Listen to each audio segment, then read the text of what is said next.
ado, I'm going to begin, or we're going to introduce Richard.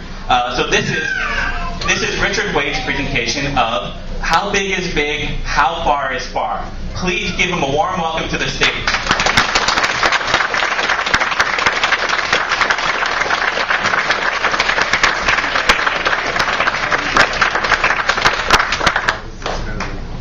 Yes, okay. We get the house lights on, please. Okay. Hi, everybody. It's wonderful to see a room filled to the brim with kids. Some of the kids here are big enough to have brought the other kids. But I'm going to be speaking to the kid in all of you today.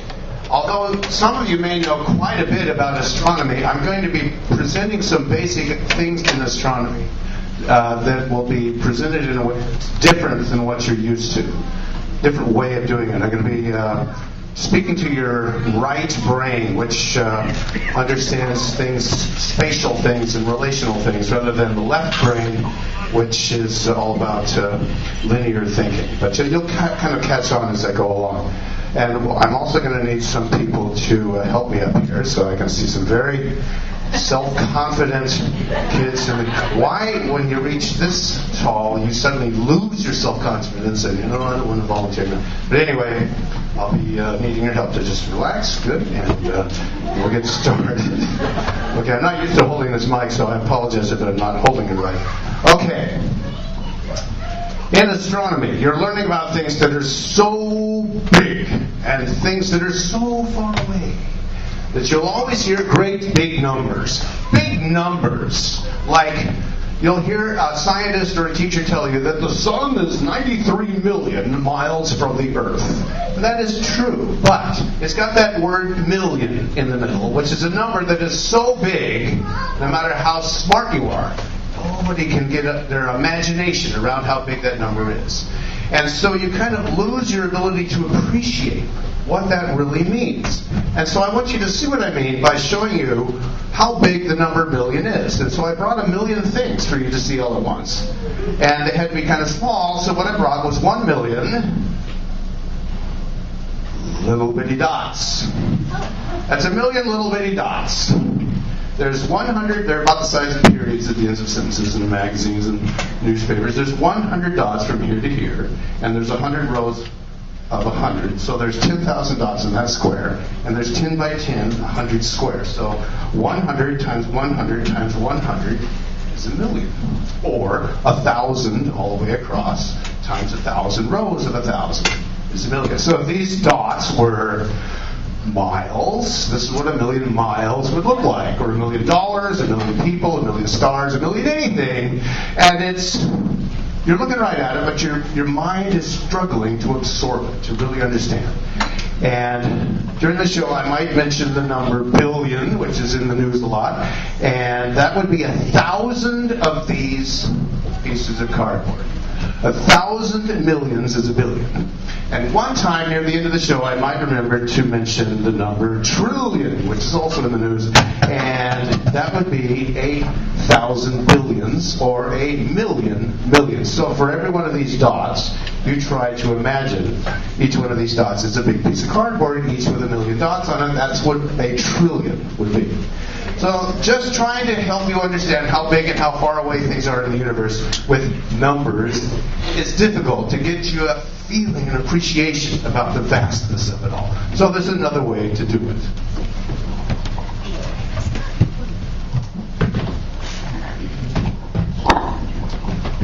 And that's to use scale models.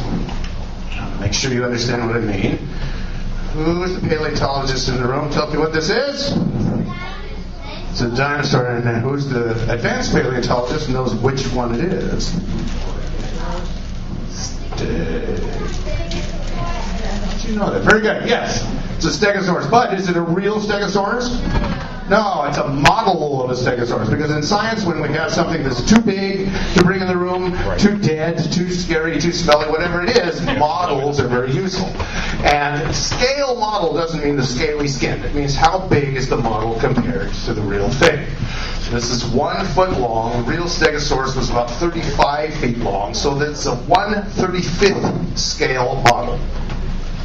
And you can have a bigger scale model or a smaller scale model of the same thing. And when you want to look at something that's bigger and bigger, you generally have to have a smaller scale model.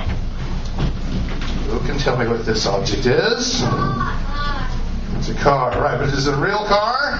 Why no, Richard? It's a scale model of a car. That's right. And you can have a bigger scale model, smaller scale model of the same thing. And if you have two things that go together in a model, like say a driver and a car, if they're the right size for each other, we say they are to scale. And if they're not the right size for each other, we say they are, guess what? Not to scale. Now I'm actually going somewhere with this. Who can tell me what this object is? It's a globe. That's right. A globe is a scale model of something. What's the scale model of? The Earth, right. So this isn't the real Earth, right? Where is the real Earth? Yeah, point at it. You're just above it. I'm about 2.5 feet above it. Okay. That's the Earth right there. Anytime you're not quite sure where the Earth is, just do this. You can't miss it. It's just whoop, miss the Earth. There it is.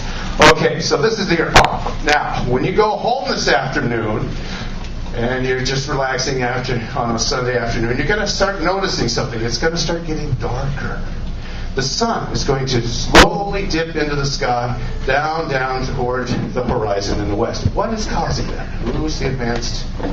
Yeah. The sun is actually going down. The planet is going around it and rotating. Excellent. Right. Excellent. All right. Now, very good. Now, what he demonstrated was the left brain way of explaining something. What I'm going to do is one thing after another. I'm going to show you the right brain way of doing something. So the Earth is spinning like a top, spinning like a merry-go-round, and it makes it look like the sky is going over our head. That's the linear way of explaining it. But here's the other way. So it's spinning. Now, which way is it spinning? Which way is it spinning? Anybody know? Anybody know which way it spins? This way. Is it that way? How'd you know that? You only had a 50 chance to know that. How'd you know? What?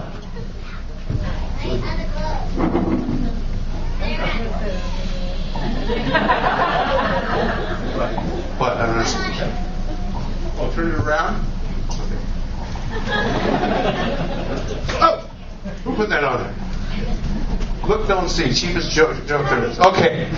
Yes, it's spinning this way, and it's been spinning this way for billions of years. But then, just a few hundred years ago, everybody thought, when they looked up into the sky and they saw the sun, the moon, and the stars doing this, they thought the sun, the moon, and the stars were doing this. And it took a long time for a few knowledgeable people to say, no, we are underneath the sky spinning this way. And it was tough to convince people because they said, wait a minute, if the Earth is spinning, how come we don't feel it? Why aren't we going, whoa, I'm so dizzy? Why is that? It's slow. That's right. Imagine you're on a merry-go-round that took a whole day just to go around once. That would be a very boring ride. You wouldn't know you were moving at all. If you lived on that merry-go-round, you would see the whole amusement park slowly going around you this way. And it would take, and if you never left that merry-go-round, it might be reasonable for you to think that's exactly what was happening. And it would take quite a bit of convincing to help you understand that, no, you were on the merry-go-round going this way. And so when we look up into the sky and we think it's doing this, it is us underneath doing this. It took a long time for people to understand that. Now, what shape is this thing? Yeah. It's a sphere. It's round. That's right. And that was another thing that was tough for people to understand hundreds of years ago. And by the way, the first people who realized the Earth is round was not Columbus. It was somebody 2,000 years before Columbus. The ancient Greeks figured it out. They actually measured it accurately with a very simple mathematical formula. But it's tough for people to spread knowledge because we didn't have printed books in public schools. So only a few people realized that. Because when people looked out into the world, it looked flat, just going out in all directions flat, like a big round table. And they also said, wait a minute, if the world is round, if we stand here and we walk this way, how come we don't fall off? Then why is that? Gravity, that's right. It's this mysterious force that we understand what it does, but we don't quite understand why yet. But it just keeps sticking me back to the ground all the time. It keeps me from flying around the room. And so if you go down to South America, you don't get a headache. You're not standing upside down, you're standing right side up wherever you are on the earth, because up and down are determined by gravity. Up is away from the center of the earth, and down is toward the center of the earth. So this is up, and this is up. I'm sorry, down, up. Okay. But we're going to talk about how big and how far away things are. So the first thing we're going to talk about is the Earth and the Moon. And to show you how big they are and how far away they are, I need a couple of volunteers. Like you, sure, Haley, come on up. And Chris, okay, watch your step here. Most dangerous thing in showbiz is falling off the stage. That's where they get that phrase, break a leg. Okay, Haley and Chris. Okay, Chris, let's have you hold the Earth. You just turn that gently once a day while I'm talking. Just once a day. Don't age us too much. Okay, and don't spend time backwards. Okay, now this is a scale model of the Moon. This is the side that we always see from the Earth. And this is the side that we never see from the Earth, because as the Moon goes around the Earth, it also goes around itself at exactly the same rate. So it's always constantly showing us the familiar man in the moon side. You never get to see this side unless we send space probes or astronauts out to take a picture of it. On the back side. Sometimes people miscall this the dark side of the moon, but it gets just as much light as any other. This is the familiar close side. So, Haley, you hold that.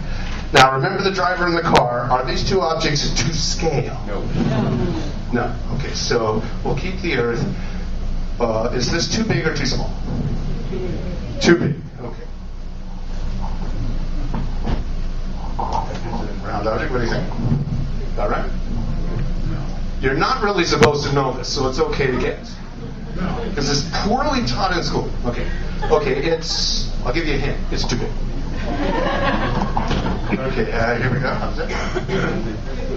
Too big? Too small? Did you go too far? That's about right. Door number 1. Door number 2. Okay, one little clue. It's too big. Okay, this object is just right. If we have a 12-inch globe, this object is very close. Tennis ball is a little too small. Softball is definitely too big.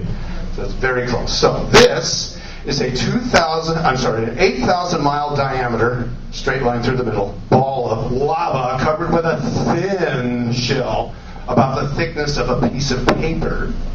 The thickness of the crust of the Earth is at this scale about the thickness of a single piece of paper. And it's got exactly 1 tablespoon of water for all the life on it. So the oceans are thinner than the ink that's making this blue. And this is a 2,000 mile diameter rock. So you hold that, Haley, and there's, okay, now that's how big is. How far is far? How far apart should they stand?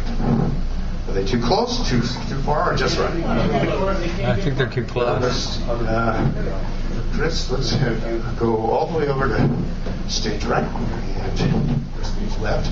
And Haley, let's have you go all the way over to stage right, all the way to the wall, to the wall, all the way to the wall, hug the wall, all the way to the wall, all the way to the wall.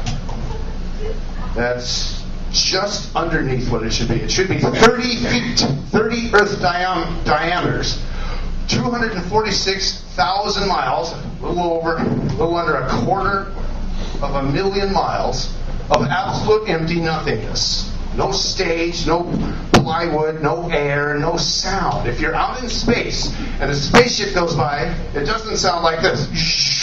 It sounds like this.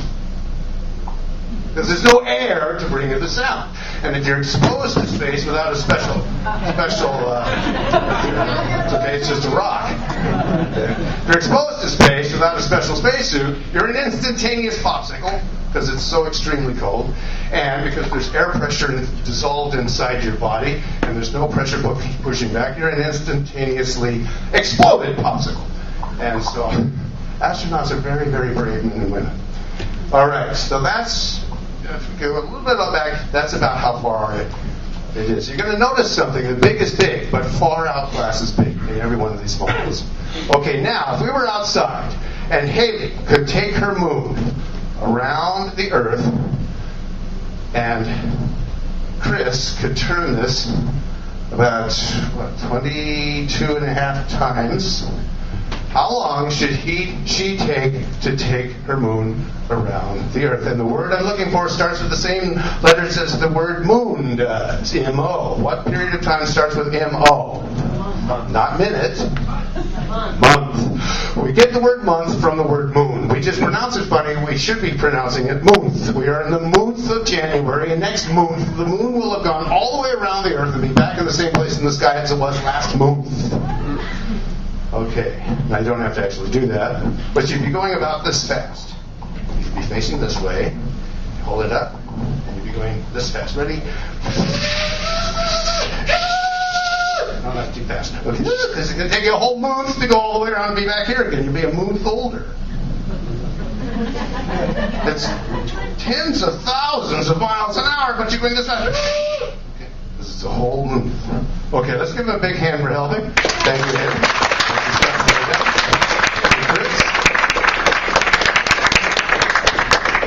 Now, the moon shines in the night sky, but it's a rock, so why does it shine? Cameron. The sun is reflecting the light off it. Yes, that's right. Excellent, that's right. Now, but he's repeated the words he's been taught, but does he really grasp it? And to do that, we're going to do a right brain demonstration. And I need to, because we're also going to do something about the phases of the moon. Anybody notice that the moon seems to change shape? Yeah? Why is that? Let's have a left brain explanation. Yeah. Because this shines differently. Yeah. But you see how it's hard to explain verbally, but it's very easy to demonstrate physically. So I need one volunteer, but I'll warn you, I need someone who's very comfortable looking silly up here, like me. You know, I was always a class clown, so I was. Who's the class clown? And this is really it. Okay, come on. You look like the confident man. Okay, so we're going to make you look silly, but you're going to help us learn something. Okay, what's your name? Jackson. Excellent. Okay, Jackson. Always face your audience. If you throw something, you can duck. Okay. Okay, Jackson. What we're going to do is we're going to turn your head into the earth. And you live right here in Southern California and looking up, away from the earth. Because up is always away from the earth.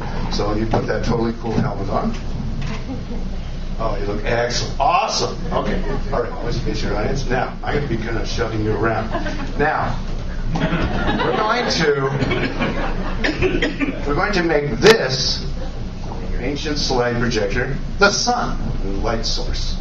Don't look over here because I don't want spots from the earth. We're going to turn this on. And maybe you could dim a bit of the lights just for this part, and we'll have it back up again. And what you, out in the audience, you're going to have to do is you're going to have to empathize. You're going to have to imagine what he's seeing, okay? Because you're going to see the same thing all the time. But he's going to see something differently over and over again. Okay. What was it? Your name? Jackson. Sorry. Okay, so Jackson, here's a model of the moon. You hold that. Okay. It helps you to see the shadow. Now, you try to imagine what Jackson sees. Jackson, from your point of view, looking up at the moon from the earth, what side of the moon is lit up? It's the left side. So it looks kind of like a capital C filled in. Okay, now I want you to close your eyes, because I don't want spots in front of your eyes. I'm going to move you around. And now, his head spins around 7 times like the Exorcist, and suddenly, there he is. And the moon is up in the daytime, because day is where the sun is hitting the earth. Night is where you're in the shadow of a planet. This is day, this is day, this is day, this is day. The only place that there's night is on the shadowed side of a planet. Everywhere else, if you can see the sun, it's day. Okay, so now his head spins around 7 times. Now the week goes by. Goes out this way. Now, from your point of view, Jackson, what side of the moon is lit up? The right side. So it looks like a capital D filled in. Another week goes by. Oh, was up here, so you can see it. Was like that. Now, from your point of view, how much of it is lit up?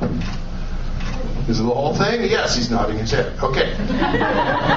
So, finally another week goes by, head spins around 7 times, and once again, a month has passed, and the moon is back in the same part of the sky as it was last month. And so, now long ago, people used to think that the moon was actually changing shape. They thought the moon was a seed, a thin sliver, and it grew into a big, fat, ripe, round melon. And then a kind of a cookie monster ate it, and it got smaller and smaller and smaller again. And then the next month, there was a brand new moon. That's why we still have the phrase, the new moon, which is the nights when we don't see the moon at all. That's really, we should call it the no moon. Okay, let's give Jackson a big hand for helping. Take your hand off there. You see, you intellectually, thanks Jackson, you did a great job. Take your seat. You intellectually knew the explanation verbally, but to demonstrate it, you get it, and then you can empathize what he's doing. All right. Now, we mentioned the sun, so we're going to talk about the sun. And to do that, I need a couple of volunteers. All right. Let's Guillermo? Is that it? Guillermo. Okay, Guillermo, come on up. Yeah, come up this way. Very, very careful. Guillermo, okay, come over here. Stand right here, watch all this junk here. All right, Guillermo, always watch your audience. They sneak out, you can write down their names. All right. And one other person. We haven't had Cameron yet. Cameron, come on up, Cameron. Yeah. All right. Guillermo and Cameron. All right, Cameron, there you go. All right. They're very dangerous, always one. Okay. So we're going to talk about the sun. So let's use this object as the sun. So, Cameron, you hold that. Now be very careful. It's extremely hot. Don't burn your fingers. It's tens of thousands of degrees on the outside. It's tens of millions of degrees in the middle. Let's turn that off. We don't need that anymore. Yes. All right. All right. Now, it's not really a solid object either. It's really kind of like a cloud. It's a ball of gas. Everything that is something has a little bit of gravity.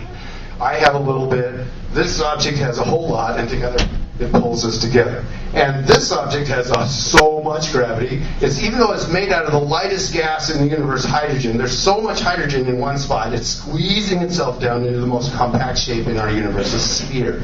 And it's actually squeezing the atoms of hydrogen in the very center, fusing them into the next heavier element, helium, and a little bit of heat is released. When 1 ounce of hydrogen is squeezed into helium, that's enough heat energy to flatten a city, because that is a thermonuclear bomb. And the sun is doing that with millions of tons every second. Every second, it's a gigantic thermonuclear bomb exploding, but its gravity keeps it from going kablooey in all directions. So it's a balance between the crunch of gravity and the kablooey of fusion. So you just hang on to that. All right, we're going to talk about the sun and the earth. Let's use this. Is this about the right size for the sun and the earth? No. Okay, so is this too big or too small? Earth has to be smaller. Yeah, because Earth is smaller than the black dot bug. Oh, yeah, I think you're on the right track. Okay, well, let's go down a little bit. How about this object? That's too big? Too small? That's too small? Perfect. You think it's perfect? Well, I can just the tiniest hint just to help you a little bit. It's too big. Okay. So, here we go. Hey, it's a little one. How's that? What do you think? How's right? Too big. Too big. You're right.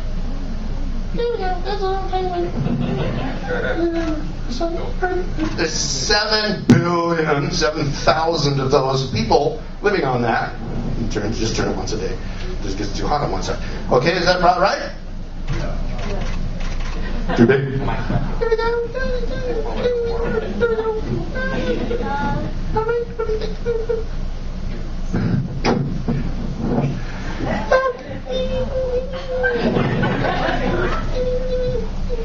Remember Horton Hears the Who? Remember that?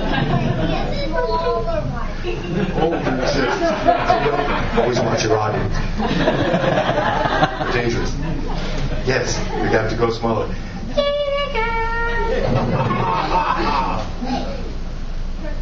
Too big. Way too big. Okay, if the sun is a 10-inch basketball, this object is just right. What am I holding up? A 1/10 of an inch pinhead. Blue plastic pinhead, the kind you use to hold cloth together when you're sewing something. 1/10 of an inch. You could get 100 of these in a straight line through the middle of the sun. And you could get well over 1 million if you cut the heads off and stuffed it inside. But the sun is not a hollow ball. It's a big, dense ball of gas. I even see the earth on that thing. That's it, right there. Okay, so Guillermo, you hold your... It's not sharp. All right. If that is the Earth, and that's the sun, the moon would be a grain of salt 3 inches away, 30 Earth diameters away, going around once a moon. So you just turn that once a day. Okay. Is that the right size? I mean, that's the right size. So is that the right distance? No. So are they too close or too far? Too close. No. Okay. That's what it's Santa Monica. Should we do the 30-foot thing? Okay, let's do the 30-foot thing. All the way to the wall. All the way to the wall. Don't trip. 30? No. That's less than 1/3. That's more than 1/3 as far as they should go. They should be 90 feet away. 90 feet of absolute empty nothingness. We'd have to have Cameron right here, and we'd have to have Guillermo close to the front door of the building. 90 feet is the distance between home base and first base on a Major League Baseball field. So we'd have to be way outside doing this. Now, if we were outside and Guillermo could walk around in a great big circle going in this direction, never getting any closer than 90 feet to Cameron and his basketball, how long should he take to take the Earth and a grain of salt moon around the sun? 1 year, that's right. He'd be going hundreds of thousands of miles an hour like this. And it would go so slow, he'd be a year older when he got back to here again. Okay, let's give him a big hand. Thank you very much. Notice, big is big, but far outclasses big. Okay, take your seats. Thank you very much. Be very careful. All right. Now, the sun is a typical star, typical in every way. But I want to first show you a not-to-scale model so you can understand something that's much harder, the hardest thing to teach. I taught you I showed you the phases of the moon, which is a little tough, but this is the toughest, and that's the seasons. The seasons. Now, a lot of people think that the cold of winter and the warmth of summer is caused by the Earth and the sun getting closer and further apart from each other. That's nothing to do with it. It has to do with this tilt. Have you ever noticed in classroom globes, the Earth is always crooked on its base? It's always like they leaned it over and troubled in the factory and they built it crooked. That's because they're trying to show you something. They're trying to show you this tilt of the Earth. The axis, the line through the middle, works like an axle.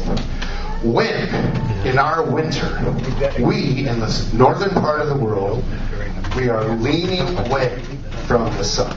And so when it rises in the sky at noon, it's low in the sky. It arcs across the sky like this. And so all of its light is stretched out as it hits the Earth at a sharp angle. Most of it bounces back into space again. And its light is stretched out over a wider area, so it doesn't heat up the rocks around us. Now watch. It's leaning that way. 6 months later, it's still leaning that way. And now, from our point of view, on the northern half of the world, the sun is high in the sky. We look straight up, it arcs across the sky like this. And So at noon, all that light goes boom down into the rocks around us, nowhere for it to go, but into the rocks, heating the rocks up around us, making our summer hot. And in the meantime, our friends in the southern part of the world are having the opposite season. When we are having our summer, they are leaning away from the sun, and it looks low in their sky, and so it is cold. The coldest month in South America is July. That's right, and the hottest month in South America is December. So back again, another year goes by, and once again, the Earth is leaning away. Our part of it is leaning away. It has nothing to do with the distance changing. We are actually a little closer to the sun during our winter. All right, that was the toughest thing to teach. Now, one more thing is, I mentioned that the sun is a typical star. Typical in every way.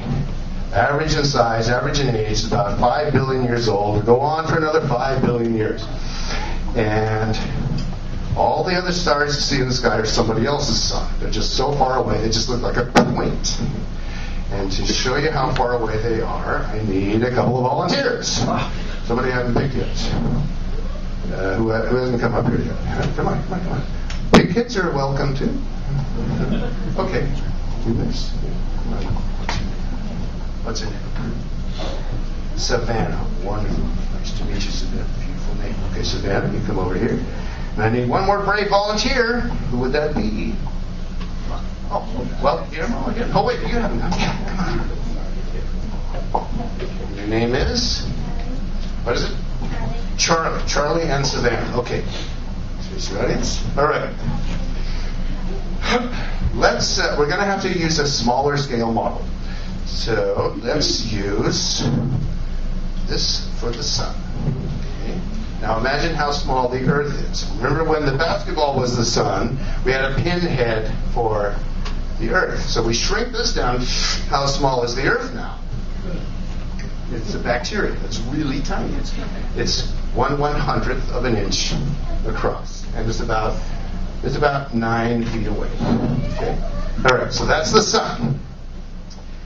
The closest other star to us is a star called Alpha Centauri. And you always say it that way. You say Alpha Centauri. You don't say Alpha Centauri.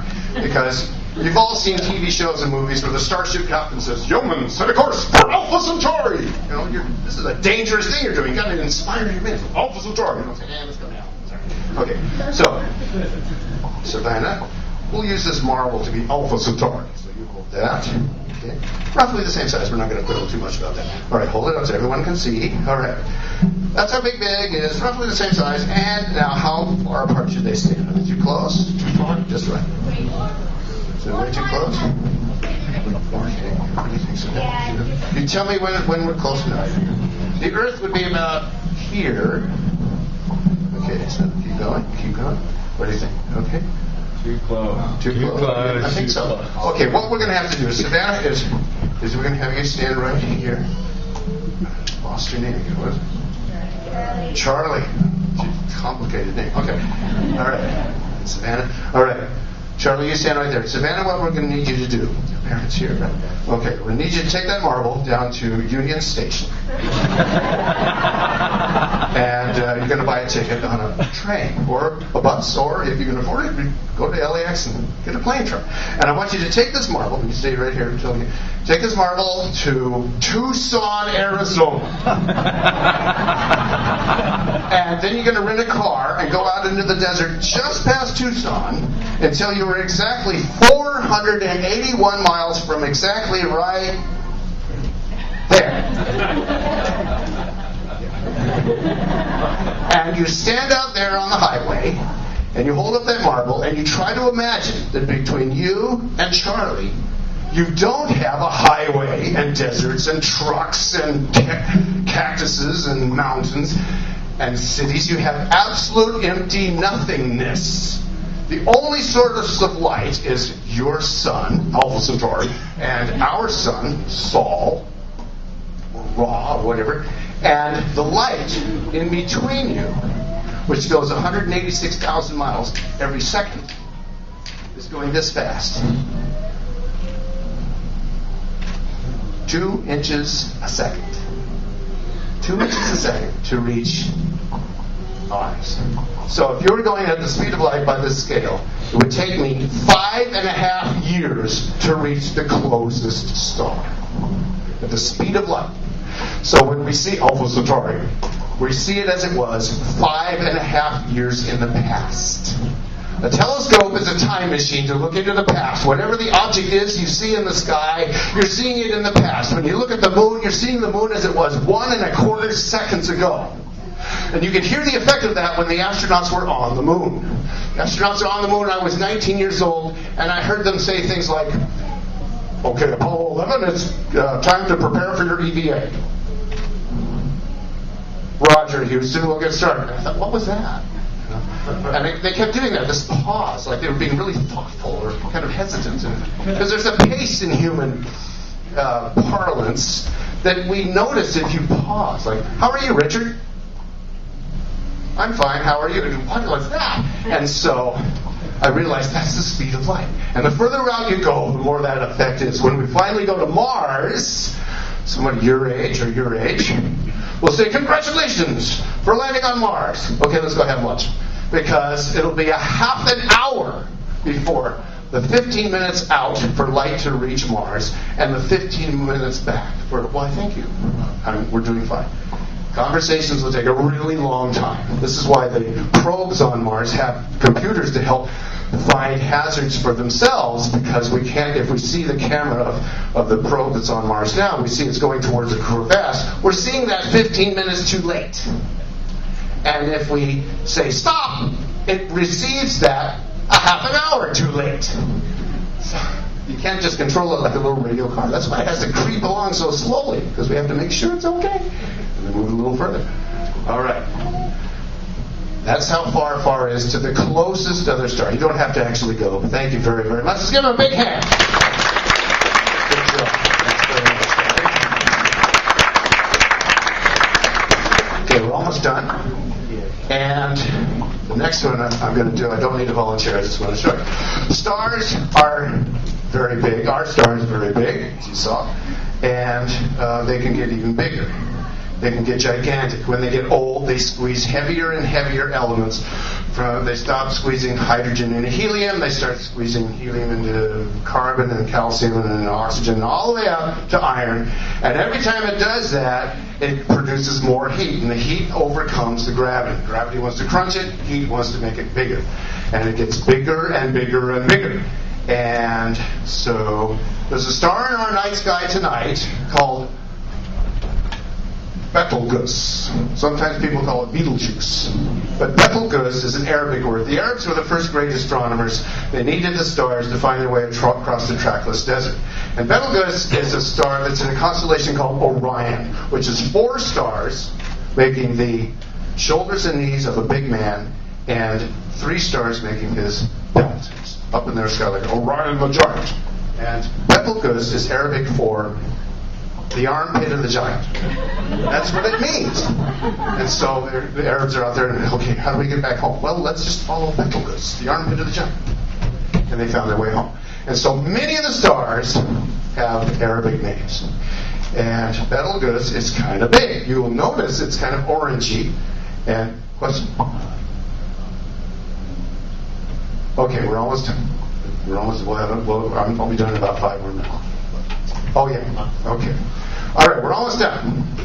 So, Betelgeuse is kind of big. Remember when this was the sun, and the Earth was a pinhead, and now shrink it again until now this is the sun. A 1/10 of an inch yellow pinhead. That's the sun. So how small is the Earth? It's a virus. It's tiny. It's about this far away. Okay. If this is the sun, this is Betelgeuse. Whoa. If the Earth was going around Betelgeuse, it would be inside. And this isn't as big as some stars get. Some stars get bigger, but this is the biggest beach ball I could find. And I wanted one that you could actually find in the night sky. It's easy to see in the wintertime. Just look for 4 stars and 3 in a row. There it is. And you see this slightly orangey one to the upper left. That's Betelgeuse. And it's unstable. Eventually, within the next 10 minutes or 10,000 years or so, it will explode as a supernova, spreading all of its material out into space to be recycled as new stars and this kind of stuff. And this kind of stuff. And that's what Carl Sagan meant when he said, you are stardust. Because everything that's anything started as hydrogen, was squeezed into all the heavier elements, including the carbon and the calcium that make up your bodies, and got crunched together as a planet, and we grew out of it. So you really are stardust. Hydrogen has been said is a colorless, odorless gas that, given enough time, turns into people. Okay, now that's the basic show. With one more thing I want to talk about, just for this group, and then we'll have enough time for questions. One more thing is, just for this group, is the astronomical problem that is presented to young Earth creationists. The debate over the age of the Earth is usually waged over radiometric dating of rocks and the ages of fossils and the reality of fossils. But there's another problem that is hardly ever talked about, and that is the problem called distant starlight problem. And that is the problem is if the Earth is 6,000 to 10,000 years old, we can measure very accurately objects in space that are many, many, many thousands of years, light years further than that, and millions of further years than that. And so the three arguments that I hear about this by young Earth creationists is one, well, the distances are wrong. Yes, well, there's 27 different ways to measure the distances of things in the sky. And they corroborate each other. And the further out we go, each one can corroborate the next one, which is more suitable for further objects. And so if you measure something 27 different ways, and they all come out to be roughly the same distance, you know you're on the right track. So very few people try to challenge that. Then they try to say, well, okay, this is my favorite, is the distance, the light was created en route. They say it was created en route. Okay, but then I think, so they are actually hundreds of thousands and tens of millions of light years away, but it's all been created all at the same time. We're just receiving this rather new light that looks awfully old. And the problem with that is it's not just light. It's information. It's a story. We see events in this light. We see galaxies colliding. We see gamma ray bursts of tremendous violence. We see supernovas. We see all sorts of things happening. And if the light was created en route in those 7 literal days, then all of that is a deception. All of that is a false story. Why would a creator trick us like that? It's basically the same silly idea as he made fossils to test our faith. What a creep, you know? What professor would deliberately trick his students? So it just doesn't work. But that's my favorite one because it really, that doesn't argue to the nature of the distance. That argues to the character of the creator. So then the last one is, that they often say is, well, the speed of light was really, really fast, and now it's really, really slowed down. Well, it would have to have slowed down by a factor of more than 1 million. It would have to have been many millions of times faster for this stuff to reach us, and then now only be going 186,000 miles every second. And there's nothing in physics that shows that that's likely or even possible. There are so many things in physics that suddenly don't work if the speed of light is not constant. And by the way, just for a historical thing, the speed of light was very accurately, one of the first measures of the speed of light was accurately measured right here in the hills above us at Mount Wilson. There's a little monument there showing us where there was a special experiment reflecting a beam of light to another mountain and measuring it very accurately. So it's a little bit of history there. Okay, so that's the thing about Atheists United and astronomy. All right. Thank you.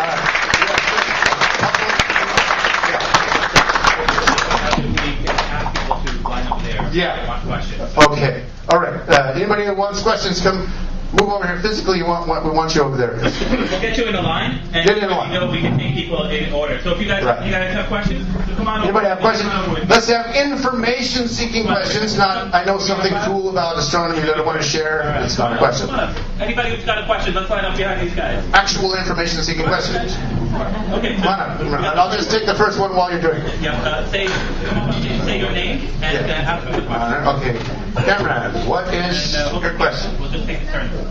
It's a comment? Yeah. Okay. When stars become really big, they explode in supernova. But if they were super big, they become a black hole. That's true. That's true. And a black hole is where a huge part of it is actually. Good job, Cameron. That's where it's squeezed down to the size of a point. Dimensionless point, but it still has all the mass of the core of the star. And so this gravity is so great that not even light can travel out of it. The escape velocity is greater than the speed of light. Okay, Guillermo, your question is? So, what happens if you if sometimes things explode and then if you squeeze them together, they make a new planet? Ah, excellent. Yes. Stars are recycling all the time. When a star, very few stars actually explode. The ones like our sun, they just sort of will age and get a little unstable and will puff stuff off gently into space. But it does get recycled as new stars and new planets, like this thing.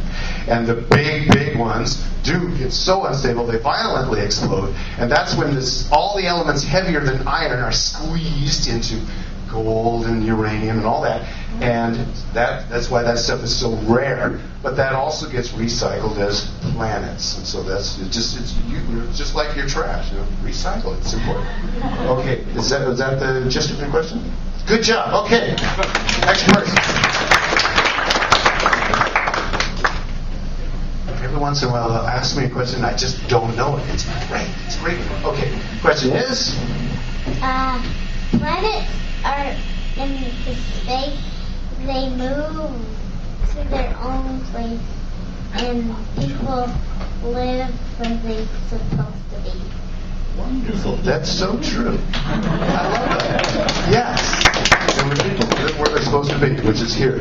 It's extremely rare to have this temperature in space. Space is a very, very hostile place. And people who say that the universe seems to have been created for life, well, actually, it seems to have been created for massive death. It's a shooting gallery. It's radioactive. There's nasty explosions. It's a bad place. Okay. So we just happen to live in a nice little neighborhood for a while. Okay. Nicole. I just wanted to know the speed of light in kilometers. What is it? It's about 2 1/3 times faster. That's it. Come on, somebody knows this. I'm an American, I'm way behind. 1,000 kilometers per second. How is it? About 300,000 kilometers. 300,000 kilometers a second. So 300,000 kilometers. Woo! 186,000 miles. Fast, but it's slow. The one thing about the speed of light is that time thing or conversations, that's the problem. But it's a great advantage to have a limited speed of light, because then we can look at the history of the universe. The further into the sky you look, the further into the past you see.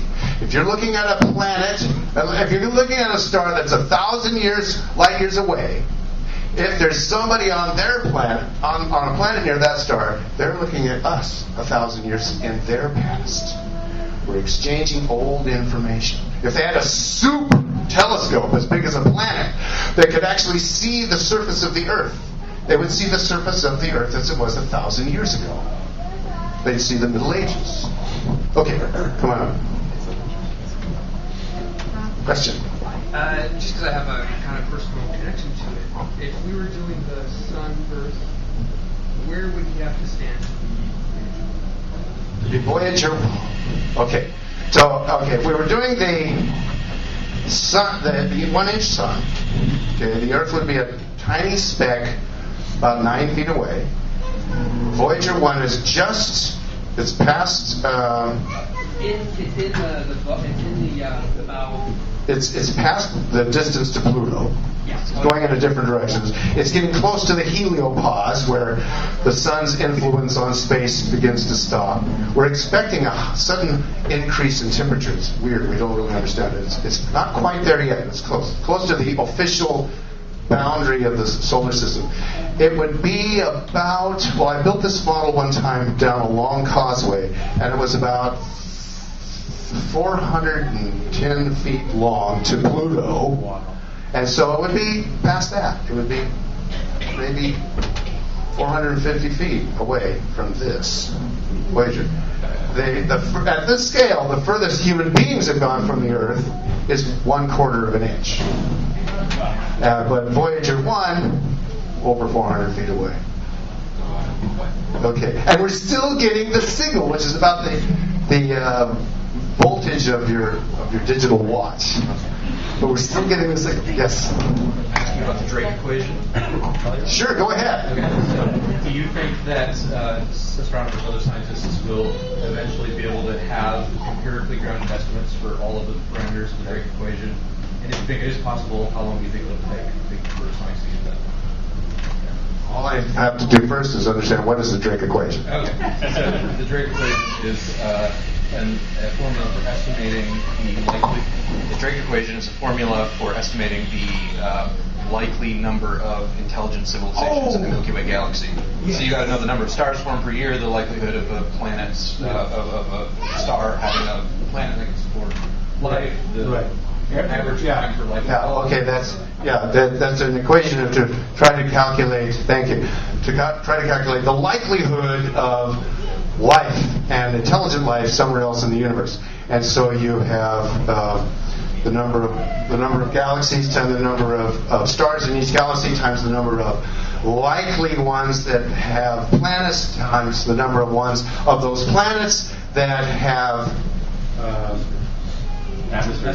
necessary conditions for life times the number of those that actually had life produced times and on, finally up to people or creatures.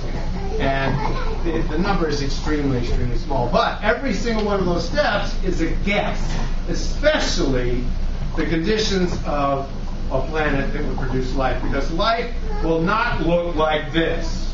It will not look like an actor with a rubber mask. It'll be weirder than the weirdest thing you ever saw at the bottom of the ocean. So, you have to plug in your guesses at those stages, and so there really isn't. I always thought it's an interesting equation, but there's so much guesswork that it really is kind of meaningless until we understand better what's really necessary for life to develop on planets, and then we also have to be looser about our definition of what the heck is life, because if we ever encounter it, could be so unlike what we expect, we might not even see it till it bites us in the butt. So.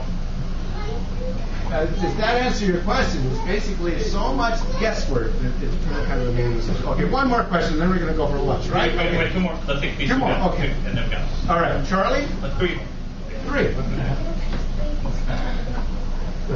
Okay, real quick comment. What is it? So, the reason why we see things later instead of like right when they happened, if they're far away, is because even if they're traveling at the speed of light, they're still so far away that it takes still a long time. Yeah, because Betelgeuse might have even exploded already, and we just don't know. Yeah, I remember right, it's like 1,800 light years away, so if it explodes right now, we'll see that 1,800 years from now. You see the sun? That's 8 minutes ago. Okay, Haley. Why is Pluto not a real planet? Why is Pluto not a real planet? Well, I met Clyde Tombaugh, the man who discovered it, and I'm saying he was a nice, ripe old age, and it's kind of good that he died before they changed that. But I don't think he would have really objected that much. Whatever it is, it's still what it is. It's a round rock made by its own gravity, made round by its own gravity, going around the sun. So as far as I'm concerned, it's a planet. Well, We learn more about things further out in space, and so we reclassify them, and so it's called a dwarf planet. Because it seems to be more like the king of the comets. It's really quite different from the other rocky worlds. And so it's like kind of, if you don't know anything about dogs, everything between a Chihuahua and a Great Dane you call a dog. But if you start to understand dogs better, you start calling them Chihuahuas and Great Danes and Cocker Spaniels. And so as we get to know things in the universe better, we're going to start reclassifying them. So it's a rose by any other name is still a rose. So, okay.